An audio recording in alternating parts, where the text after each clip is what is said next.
क्या हर कर्म का फल मिलता है? ये एक बहुत पुराना प्रश्न है, जो हमारे कर्मों और उनके परिणामों से जुड़ा है। हम अक्सर मानते हैं कि अच्छे कर्म का अच्छा फल और बुरे कर्म का बुरा फल मिलता है। लेकिन पुराणों की कथाओं में ये संबंध थोड़ा अधिक जटिल दिखाई देता है। पुराणों में कई ऐसी कथाएं हैं जहां कर्म का फल तुरंत नहीं मिलता, बल्कि बहुत बाद में या किसी अन्य परिस्थिति में सामने आता है। इससे यह स्पष्ट होता है कि कर्म और फल के बीच समय का अंतर हो सकता है। कर्म का स्वरूप केवल बाहरी क्रिया तक सीमित नहीं है। पुराण बताते हैं कि कर्म के पीछे की भावना भी महत्वपूर्ण है। एक ही कार्य अलग अलग मनस्थिति में किए जाने पर उसका अर्थ बदल सकता है। धर्म के संदर्भ में कर्म केवल एक कार्य नहीं, बल्कि एक निर्णय भी है। यह हमारी मंशा को दर्शाता है।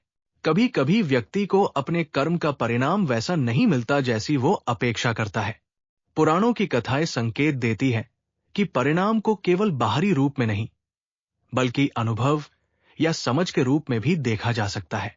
पुराणों में कर्म और फल के संबंध को समझाने के लिए कथाओं का उपयोग किया गया है।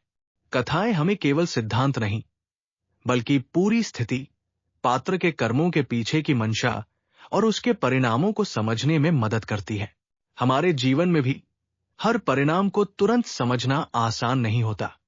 कभी कभी हमें समय के साथ ही ये समझ आता है कि किसी निर्णय का वास्तविक प्रभाव क्या था।